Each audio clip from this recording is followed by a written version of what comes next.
मुझे आज मातृशक्ति को देख के माँ रमाबाई, माँ सावित्रीबाई फुले, माँ फातिमा शेख, माँ झलकारी बाई, माँ वंतिकाबाई लोधी, आज माँ फूलन देवी, वो तमाम जो है मातृशक्ति भी याद आ रही है कि उन्होंने भी इस आंदोलन को पूरी इतनी हिम्मत से खींचा था और उन्होंने अपने मान सम्मान स्वाभिमान की लड़ाई लड़ी।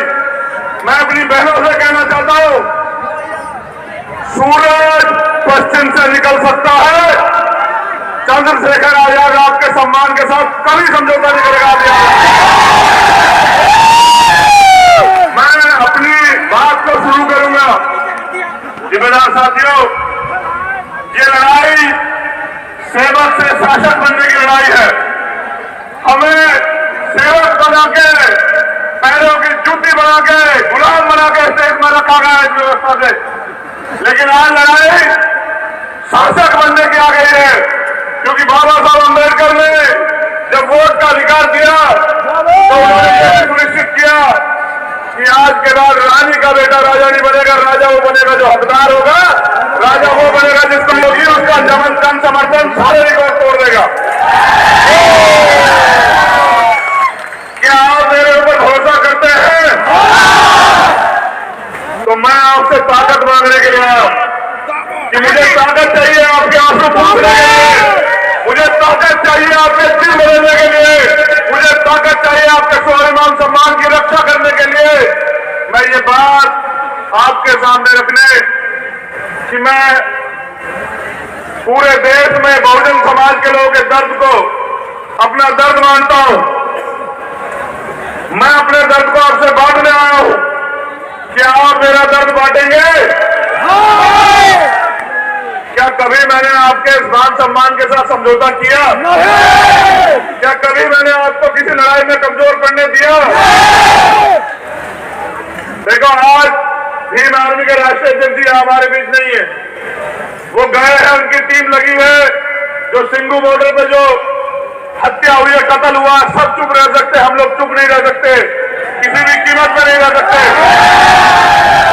अगर इस देश में कोई अपराध करेगा उसके लिए कानून है और कानून से सजा दिलाने का हम लोग प्रयास कर रहे हैं। मैं खुद जाऊंगा उस परिवार के घर, क्योंकि सब लोग अपनी राजनीतिक रोटियों को देख के, अपने स्वार्थ को देख के अपनी वोटों का गुणा भाग करके चुप रह सकते हैं, लेकिन चंद्रशेखर आजाद आपका खून चुप नहीं रह सकता है।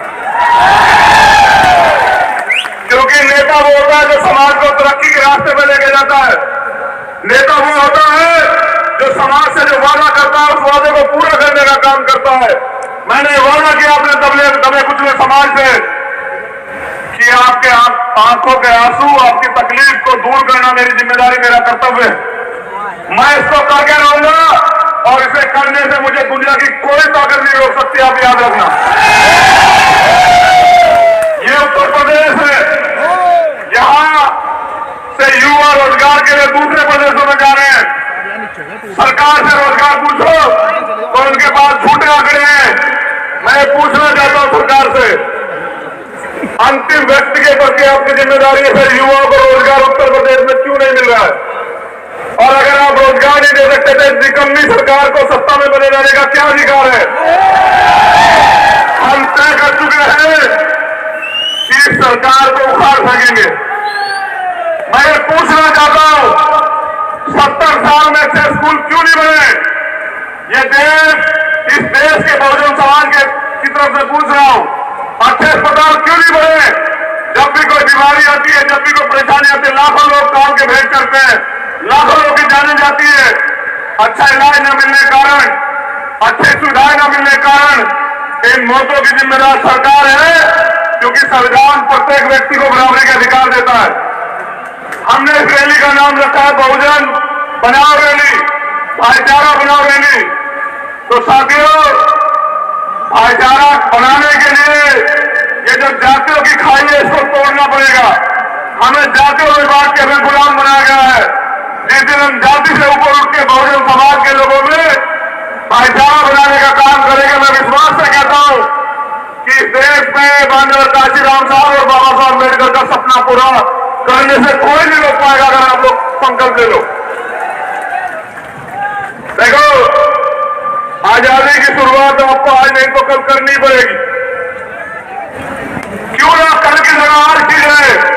किस बात का इंतजार कि कल कुछ और लोगों की जान चली जाएगी, कुछ और लोग बेघर हो जाएंगे, सरकारी सिस्टम खत्म हो जाएगा? मुझे लगता है कि हमें आज के दिन से आजादी की शुरुआत करनी चाहिए। अभी नहीं तो कभी नहीं। हमें मेरठ से संघर्ष लेना है कि हम बहुजन समाज के लोगों को बुलाने से आजाद करा के रहेंगे हर कीमत पे। हम यहाँ इस आजाद भारत से भीख मांगने के लिए नहीं है, हम किसी के सामने हाथ फैलाने के लिए नहीं है। अगर बहुजन समाज के लोग अपनी ताकत को पहचान ले और जिस तरह से वो मेहनत करते हैं, चाहे किसान हो, मजदूर हो, नौजवान हो, अगर वो उस ताकत को, उस मेहनत को इकट्ठा करके सरकार बनाने का काम करें, तो मैं लिख के कहता हूं आपकी तकदीर का फैसला आपके हाथ में आ जाएगा। आप अपनी तकदीर का फैसला खुद करेंगे साथियों।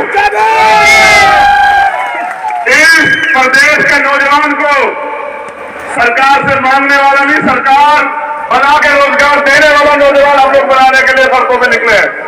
नौजवानों को भी तय कर लेना चाहिए कि वो अपने फैसले स्वयं ले, क्योंकि हमें अपने लोगों की जिम्मेदारी उठानी पड़ेगी।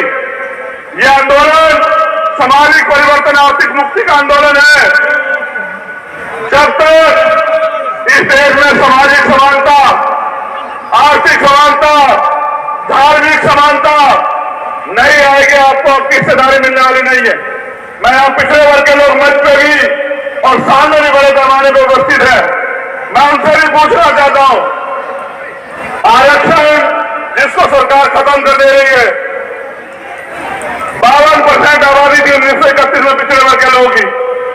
अगर पिछड़े वर्ग के लोगों को 52% लोगों को 52% आरक्षण मिलता, 100 में से 52 IAS IPS जो है वो बैकवर्ड के बनते हैं। जाट, गुजर, सैनी, पाल, कश्यप, निषाद, प्रजापति, सेन। जब इस समाज के लोग बनते हैं IAS IPS, तो क्या उनके जीवन में परिवर्तन नहीं होता साथियों? होता। किसने रोका? ये देश के दलित समाज ने नहीं रोका, ये देश के उस वर्ग ने रोका जो जातिगत जनगणना से डरता है। हमने वादा किया कि हम लोग जातिगत जनगणना हर वर्ष कराते रहेंगे और सरकार तय कर ले मुकाबला इस बार भीम आर्मी आजाद समाज पार्टी के लोगों से। आबादी के आरक्षण लागू होगा पूरे देश में, जिसकी जितनी संख्या भारी उसकी उतनी हिस्सेदारी। और जब तक ये नहीं होता हमारा आंदोलन पूरा नहीं हो सकता साथियों। मैं ये भी कहना चाहता हूं, मुस्लिम वर्ग के लोग यहाँ है, तमाम सरकारें आई, आपको झूठे वादे किए, उनको मौका मिला, तब भी आपका जीवन नहीं बदला। ना सच्चर कमेटी की रिपोर्ट लागू की, ना कुछ और। मैं ये पूछना चाहता हूं, आपको लोगों ने वोट दिया था, आपने काम क्यों नहीं किया? हम ये वादा करते हैं कि आबादी के हिसाब से मुस्लिम भाइयों को आरक्षण देने का काम हम लोग करेंगे। मुस्लिम समाज के लोग अपनी वोट का दुरुपयोग ना करें इस बार। वो अपनी वोट को, जैसे मान्यवर काशीराम साहब कहते हैं कि उसको किसी को बिना मांगे ना दे, तय करके। मैं किसानों को भी कहना चाहता हूं कि आप गन्ने के दाम को बढ़ाने के लिए सरकार से हाथ फैलाते हैं, आप किसान बन के वोट करना इस बार। आप गन्ने का जो दाम मांगोगे वो गन्ने का दाम हम आपको देने का काम करेंगे, हमारा वादा। मजदूरों को न्यूनतम मजदूरी और MSP की गारंटी उत्तर प्रदेश में चंद्रशेखर आजाद जवान दे रहा है कि हम लोग देने का काम करेंगे। आप लोग हमारे साथ खड़े होकर देखो साथियों, ये लड़ाई बड़ी महत्वपूर्ण है। अभी मुझसे एक सवाल पूछा गया मीडिया द्वारा कि देश की सीमा पे जवान मर रहा है। मैं ये कहना चाहता हूं, एक तो सरकार जातिवादी सरकार है, ये एक बड़ा वर्ग रहता है गुजर समाज, जिनका इतिहास है आजादी की लड़ाई में, उनके इतिहास को मिटाने का काम कर रही है सरकार। पहले दादरी का मामला देख लो आप लोग, दादरी में नहीं कर पाए तो दादरी के बाद जो है तमाम तरह से उल्टे सीधे भाषण दे रहे हैं। मैंने कहा कि जेवर एयरपोर्ट का नाम कोटवाल सिंह, धन सिंह गुजरिया, राजा मीर भोज जी के नाम पे होना चाहिए। इनको मिर्ची लग गई कि गुजर समाज के महापुरुषों को सम्मान मिलेगा। मैं वादा करता हूं ये सरकार नहीं बनाएगी तो बोर्ड का नाम आजाद समाज पार्टी गुर्जर सम्राट निर्बोध करने का काम करेगा। एक और बात बहुत जरूरी है, ये जो वो बात कह रहे थे कि सीमा पे जवान मर रहा है, मैं वादा करता हूं हम इस देश के प्रति समर्पित हैं। जब हमसे पूछा गया था बाबा साहब अम्बेडकर से कि आप अपनी पहचान क्या मानते हैं, उन्होंने कहा मैं प्रथम और अंत्य भारतीय हूं। मैं आज वादा करता हूं बाबा साहब का बेटा होने के नाते कि आप बनाओ रेजिमेंट, क्या तो जातियों की बनी रेजिमेंट खत्म कर दो, वरना बनाओ आप हमारी तमाम रेजिमेंट बहाल करो। आप लोग जवाब दें, आप बनाओ गुर्जर रेजिमेंट, हम गुर्जर रेजिमेंट का प्रस्ताव रखेंगे। आप बनाओ गुर्जर रेजिमेंट, आप बनाओ जादव रेजिमेंट, आप बनाओ सैनी रेजिमेंट, आप बैकवर्ड शेड्यूल कास्ट की जितनी जाति है उनका समर्पण देखो। आप जो बनाकर उनको तनख्वाह कम करना, उनके सीधे कम नहीं बढ़ेंगे देश की आजादी के लिए। देखो बहुत जरूरी बात, सुप्रीम कोर्ट का ने रास्ता रोक दिया है, पिछड़े और दलित वर्ग के लोग नहीं घुस सकते उसमें कोलोजन सिस्टम लाके। मैं चैलेंज से कह रहा हूं, आप अवसर दो, all India judicial service commission हम लोग बना के रहेंगे, दलित और पिछड़े वर्ग के लोग भी सुप्रीम कोर्ट हाई कोर्ट के जज बनेंगे। अब ये सरकार रोक नहीं पाएगी। एक और जरूरी बात, ईवीएम से वोटों की चोरी का आपको पता लग गया, लेकिन रोकेगा कौन? राजनीतिक दल तो चुनाव के बाद कहते हैं कि सार ईवीएम से चोरी कर ली। मैं वादा कर रहा हूं नंबर में सबसे बड़ा आंदोलन उत्तर प्रदेश में ईवीएम के खिलाफ हम लोग करेंगे, क्योंकि हम काशीराम साहब को मानने वाले लोग हैं। अगर बैलेट की तैयारी करेंगे तो बुलेट की तैयारी में रखेंगे अपनी, वोट तो चोरी नहीं होने देंगे किसी को। मेरा सवाल है आपसे,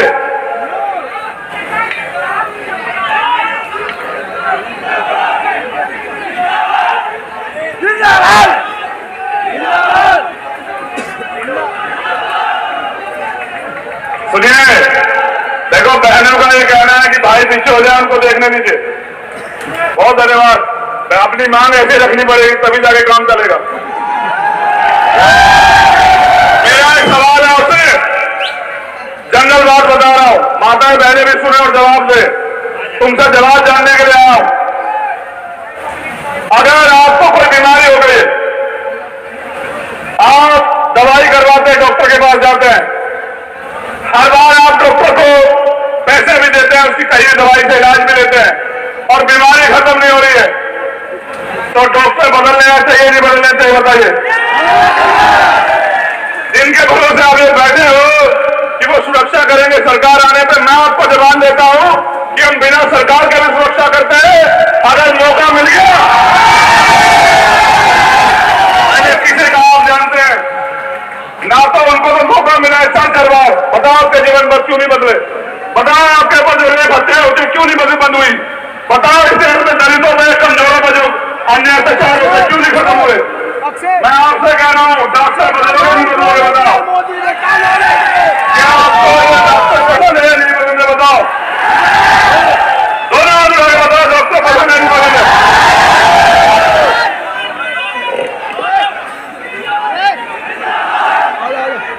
देखो,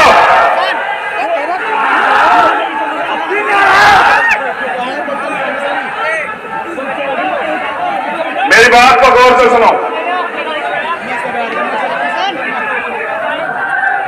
इस देश में मेरे लिए क्रांति दिला है और मैं ये संदेश आपको देना चाहता हूं, यहां से पूरे बहुजन समाज के लोगों, पूरे देश में सारी सरकारों को मौका मिला। 70 साल में गरीबी क्यों नहीं खत्म हुई? बताएं।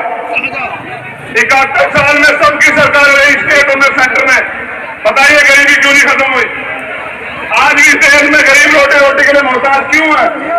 आज भी देश में लोग फुटपाथ पर क्यों सोते हैं? आज भी देश में महिलाओं के साथ रेप क्यों होते हैं? मैं पूछना चाहता हूं, आज भी देश में जातिवाद क्यों नहीं खत्म हुआ? हम जाति और मनुवाद का अंत हो जाता तो मैं देश के प्रधानमंत्री और उत्तर प्रदेश के मुख्यमंत्री को चैलेंज के साथ ये कहना चाहता हूं कि बहुजन समाज मेरे की तरह से ऐलान करता है कि अब हम गुलामी नहीं सहेंगे, हम भाईचारा भी बनाएंगे और हम लोग अपना जीवन भी बदलेंगे, हम लोग गरीबी भी खत्म करेंगे। आप बारिश से डर तो नहीं रहे नौजवान साथियों? ये बारिश आपका हौसला तो नहीं तोड़ रही है?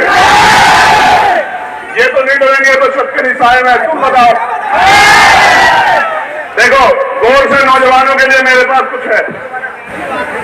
बहुजन समाज अपनी परेशानी के लिए खुद जिम्मेदार है, क्योंकि वो अपने कर्तव्य का पूर्ण रूप से पालन नहीं कर रहा है। अगर कोई व्यक्ति आम का पेड़ लगाता है तो उसकी सुरक्षा भी करनी पड़ती है, उसकी देखभाल भी करनी पड़ती है, उसमें पानी भी देना पड़ता है, समय समय पे उसकी खुदाई नदाई भी करनी पड़ती है।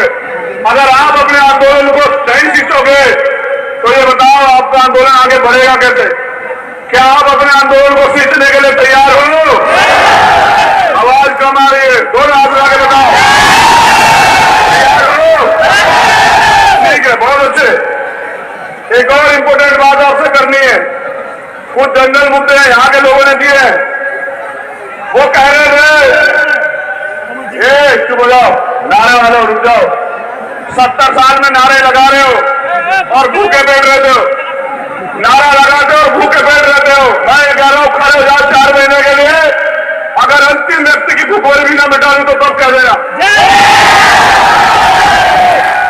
मुझसे कोई पूछ रहा था कि देखिए आजाद समाज पार्टी क्यों और ये नाम आजाद समाज पार्टी क्यों, तो मैंने कहा कि गुलाम बनाए गए बहुजन को आजाद कराने के लिए आजाद समाज पार्टी, उनकी गुलामी काटने के लिए आजाद समाज पार्टी है। क्योंकि अन्य पार्टियों के लिए हम सिर्फ वोटर रहे हैं, वो 5 साल में हमारे बीच आते सिर्फ वोट मांगने के लिए। चुनाव खत्म, उनके हमारे से रिश्ते खत्म। फिर बाद में आजाद समाज पार्टी के लोग पूरे 5 साल सड़क पे, धूप में, आंधी में, तूफान में और आज भी भयंकर बारिश में डटे हुए हैं। ये इस बात का पैमाना है कि बहुजन समाज के दुख सुख को अगर कोई समझता है, उनके साथ कोई खड़ा होता है, उनकी लड़ाई को लड़ता है, तो वो पात्र भीम आर्मी और आजाद समाज पार्टी के लोग हैं, इसके अलावा कोई नहीं। मैं पूछना चाहता हूं, 20-20 लोगों की हत्या हुई थी उत्तर प्रदेश के अंदर जब CNPR NRC का आंदोलन चला। एक नेता बताओ जो आपके लिए सड़कों पे तो पूरी महफिल यहां खड़ी है, हाथ उठा के बताओ एक नेता आपके दुख सुख में खड़ा था क्या? जो खड़ा था वो आज भी खड़ा है, वो आज भी खड़ा और ये ऐलान कर रहा है कि मुखौटों को, मोहरों को, चमचों को छोड़ो, एक बार ईमानदार संघर्षी लोगों का साथ दो। अगर आपके सारे नारे ना करते तब कह देना आप लोग।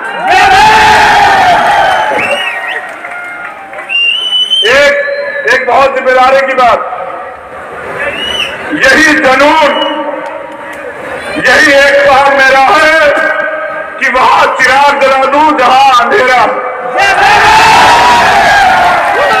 मेरी लड़ाई तो अंधेरे के खिलाफ है, हवा तो बेवजह मुझसे परेशान है। मेरी लड़ाई तो अंधेरों के खिलाफ है, हवा मुझसे बेवजह परेशान है। मेरी लड़ाई तो बहुजन समाज के लोगों के लिए है। मेरी लड़ाई तो सीधी सीधी भारतीय जनता पार्टी से उत्तर प्रदेश में क्यों परेशान होते हो? मिशन पे आ जाए, सुनिए, मिशन पे आ जाए तो टकराना जरूरी है और जिंदा हो तो जिंदा नजर आना जरूरी है। कोई भी लक्ष्य बड़ा नहीं, कोई भी लक्ष्य बड़ा नहीं और जीता वही जो डरा नहीं। क्या भीम आर्मी के लोग डरते हैं सरकार से, किसी और ताकतवर आदमी से? मैं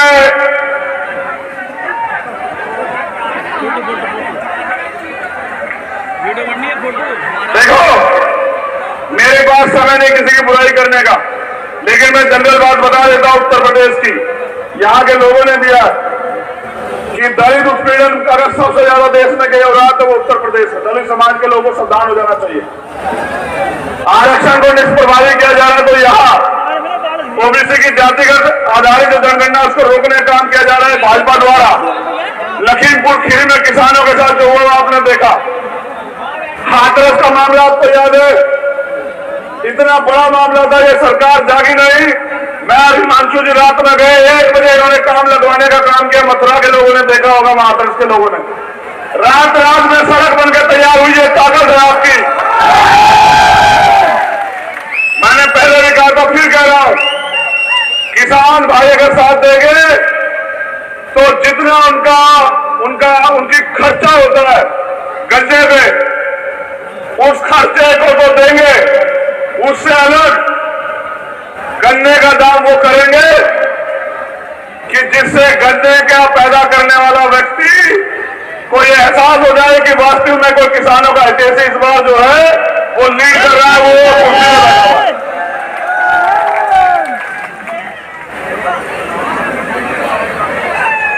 महंगाई के हाल आप देख रहे हैं।